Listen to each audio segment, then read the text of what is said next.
is if we see the market do what? Take out a high, right? And if the market then takes out the high, that is now showing us that the market, the bulls are still in control, okay? Because the swing low has been respected, the demand is showing that it is being respected still as demand and it's not being used as supply, and then potentially the market could drive higher, okay? It will then come and test the supply zone again, and if there's more supply sitting in this zone, they will use this level to push price down again. Okay, and eventually between the demand and the supply zone, the market is going to give either way. Okay, so if they don't have enough liquidity to continue breaking these lows, where could they go next? The next supply zone. No. Exactly, right? So the next supply zone. So where did the market fall from previously? Okay, so now we look over here and we can see at this point, the market fell, okay? And we can also say that there was demand at the zone.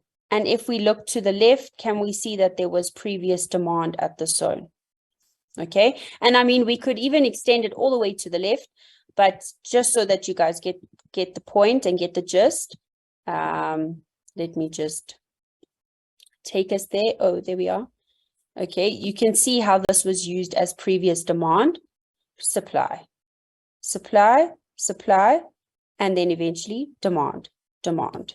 Okay, so that is the next zone that if the market doesn't have enough momentum to take out the swing low, it will come and grab more sell orders at this previous supply zone. Okay, it can still very much, like we spoke about, it can still very much fail the high on a fractal level, or fail this fractal structure over here and take out that zone. Okay, the only time we're going to consider this is if we now have a change of character at our swing low. Everybody with me? Yeah. Yeah. Okay, cool. Okay, so now essentially when marking out, let me just check. Okay, cool, Tabo, you here. Perfect. Okay, so when marking out your supply zone, sometimes it's going to feel like it's a bit confusing. Like, where do I even start? What do I look for? Okay, so the question you need to ask yourself is, where did price start falling from? Okay, or where did it fall through? So you can see at this point, price was demand, and then it fell through that level, used it as supply. Okay, so that's how you can identify it easily. Or otherwise, what you can also do is you can identify, for example, if we're looking at like a 4-hour structure, right? Now, if we're looking at our structure like this last downward move over here would be considered your demand. Okay, but this is also your extreme demand. Okay, it's your extreme demand. And it doesn't always get tapped into, but you can see how it was previous supply, supply, supply, turn demand, respected as demand. Okay, so now where's the market going to next? Market's coming to supply.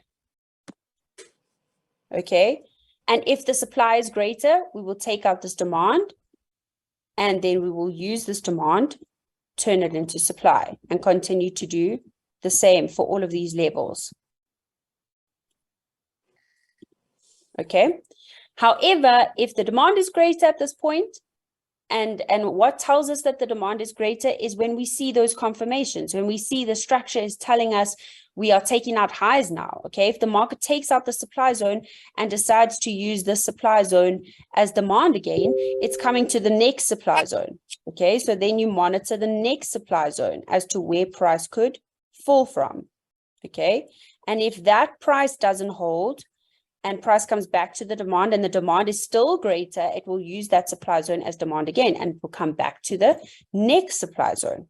Okay, so when you're marking out your zones, you're asking yourself, where did price start falling from, or where did price fall through? Okay, so AKA, demand turn supply is where did price fall through. Okay, so if I show it to you like this, here at this point, price started pushing up. Okay, price started pushing up, and then all of a sudden price fell through this level. Okay, the market didn't use it as supply. Okay, it didn't use it as supply. There wasn't enough supply at the zone, so the market used it as demand again. So there's still demand sitting at the zone that the market can come and tap into and trigger more sell orders before taking out the low if it needs the liquidity. Okay, so one thing you must understand, the market runs off of supply and demand, and secondly, the market runs off of liquidity. Okay, so the market generates liquidity in order to grab that liquidity and trigger more of its sell or buy orders and then run that liquidity. Okay, so when we're talking about liquidity, for example, if we had to look at the structure, we can see there's a high over here. Okay, there's a high over here and one over here. Okay, now above every single high and above and below every single low in the market is liquidity. Okay, so let me explain it to you first, just in a diagram, so that I don't confuse anyone. Okay, so what is liquidity, guys? Who understands what is liquidity? Sell stops, buy stops. Money. Yep, money, 100%. So money in the market, okay? And it's most likely leftover money, okay? It's most likely leftover money. So it could be somebody's stop losses in the market. It could be, where somebody had trailed their stop loss above a previous high or below a previous low, but it can also be internal liquidity. So it can also be resting internal of your range. It doesn't have to be specifically above a previous high or low. Okay, so there's different types of liquidity. So we have, firstly, we have equal highs and equal lows. Okay, that's also known as your double tops and your double bottoms. Okay, that is liquidity resting in the market. Okay, then we've got trend line liquidity. Okay, then like I said in the beginning, there is liquidity resting above and below every single high and low in the market.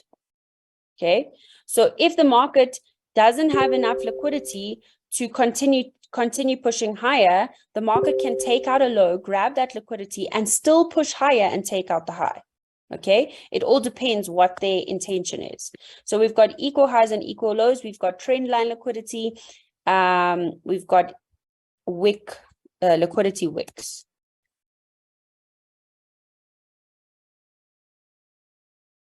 Okay, so these are the different types of liquidity that you will find in the market.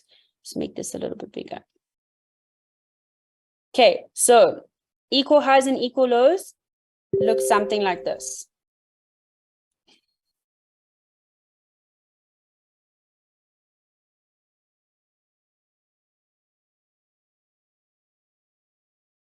Okay, so we've got liquidity resting here. And we've got liquidity resting here. Okay, now we've also got, let's say, for example, a trend. The market is bullish and the market is respecting the lows and taking out the highs, respecting the lows and taking out the highs. So what does this create? This creates a trend line, right? So essentially, all of these people that are in buy positions at this point is resting liquidity, okay? So what the market makers do is they generate people getting involved at particular places in order to create the trend line. And then all of a sudden, the retailers will think, okay, when price comes back to this level, to this line, we're going to buy again. and they'll get them involved, which is called inducement. So they induce early buyers and then they will liquidate them. Okay. So it will look like something like that. Okay. So we've got trend line liquidity. We've got equal highs and equal lows. Now we can also have, now what I was trying to explain a bit earlier to you guys is, let's say for instance, we have a 5-minute, a 15-minute low and a 15-minute high. Okay. Now, if this is our structure, our swing structure, okay, we know that fractally the market is moving like this. Okay. Now, if the market is bullish overall, so in other words, the market has broken structure. Okay, so let's do something like this. Okay. So the market has broken structure to the upside, right? So we know that the market is bullish in terms of its trend. However, if the market needs liquidity, where is their liquidity laying? Below the lows. Below the lows. Okay. And this is where a lot of you can and will get tricked. Okay. And this is what I'm trying to show you guys. The market, sometimes what it will do is it will come and it will liquidate this low. It could even be 2 lows. It could liquidate 2, 3, as long as it respects the major swing. Okay, so if the market takes out this low, now I'm sure this has happened to some of you. Okay, the market takes out this low. Now, what are you guys seeing this low being taken out as? Change of character. Okay, so now all of a sudden, when the market comes into premium, what do you guys want to do? Want to sell. You want to sell. You want to sell, right? And then the market gets you involved, and then all of a sudden the market takes you out, and you're like, hey, what happened there? Right? Yeah. So all the market was doing, I mean, be honest, guys, has this happened to you? Lots. It happens to me today. You know, so many times. It Okay. has. So this is It called literally happens to me inducement. today. Okay, so this is called inducement. This means that they are inducing early sellers in the market. So it's important to understand what your higher time frame is doing. And if your lower time frame is in alignment with your higher time frame, aka we've had this break of structure to the upside, so our higher time frame is bullish. But now we've had a fractal structure that's broken to the downside. Okay. Instead of looking for sells, you can now start to spot potential entries below lows, okay, in that bullish structure, and rather you're going to enter your position over here and you're going to target the high, okay, instead of being part of this inducement and then being taken out. Okay, and this is what we call a fake chalk. Okay, so how to spot it? It's if the market is telling you one thing on the higher time frame and the lower time frame. Remember, the lower time frame must always align. Okay, so if the higher time frame is breaking structure to the upside and all of a sudden the lower time frame is breaking structure to the downside, we shouldn't be looking for sells. Okay, do you understand why I'm saying that now? Everybody with me on that? Yes. Can I? No, we are not. Okay, don't stress. I'll go through it again. Okay, but essentially what I'm trying to show you is if the higher time frame is bullish and the lower time frame is bearish, did the lower time frame align with the higher time frame? Yes or no? No. No. No. No. Okay. It's So light if with the the lower- Not at all. No, not at all. Exactly, right? So if the lower time frame didn't align with the higher time frame, what should you rather be looking for? You should rather be looking for buys. Okay, The so buys, yeah. exactly. So let's say, for example, the market takes out a fractal low on a smaller structure. Okay, the market takes out a fractal low, but the higher time frame structure is breaking structure to the upside. don't look at it like it's an opportunity to sell. Okay. Look, why is the market taking out that low? Was there liquidity there? Maybe the market had something like this sitting on a smaller time frame. Okay, sitting over there. There could have been equal lows that were sitting over there. So the market now targets those equal lows. And instead of selling, you are going to look for an opportunity to continue with the higher time frame bias. Okay, so if your lower time frame didn't align with your higher time frame, but it's showing you the opposite, it's most likely trying to trick you into being those induced early sellers, okay, in order to be liquidated. So that is what happens all the time to a lot of retail traders and even to a lot of smart money traders, because they actually don't know how to understand or spot where can they get tricked into the market, where are they getting induced, basically tricked into selling early or tricked into buying early. Okay, so what you will do is you will always, number one, the lower time frame must align with the higher time frame. So if it didn't align, like this example, it gave us a change of character to the downside, but our higher time frame showed us we broke structure to the upside. Now, instead of looking for sells, we're going to spot something in this swing leg, okay? It could have been discount that was never given before, okay? So it could have been discount. It just needed to come to discount. And now the market all of a sudden pushes up again. Okay? Discount was never given for the swing. The market kept pushing up. The market created buyers at this level. It then induced early buyers over here to liquidate them and then push up and take out that high. Okay? So the key over here is to just understand, is my lower time frame aligned with my higher time frame? If it didn't align with my higher time frame, you're going to ask yourself the question, where could the market be taking liquidity? Was there equal lows or equal highs? Was there some sort of structure that needed to be, taken out? The low needed to be taken out because there was maybe some liquidity resting below it. Was it the trend line? The whole trend line could be taken, and then the swing structure still gets respected. Okay. If they want and they need more liquidity, this whole trend line can be taken out. Okay. But I'm just trying to show you the way to not get caught out is to always check that the lower time frames aligned with the higher time frame. Yes. Oh. What kind? Yes. Are you speaking to me? Mm. No, can you mute this guy? Okay. Cool.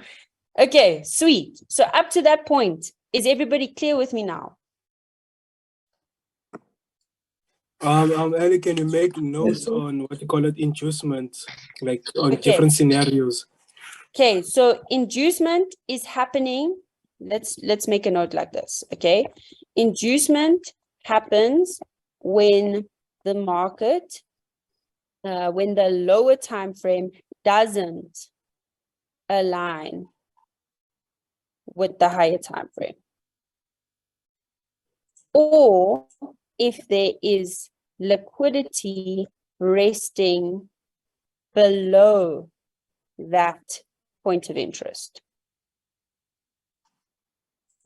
Okay, so if there's liquidity resting below this low, people are going to be induced, okay, into buying over there. So let's just do it like this.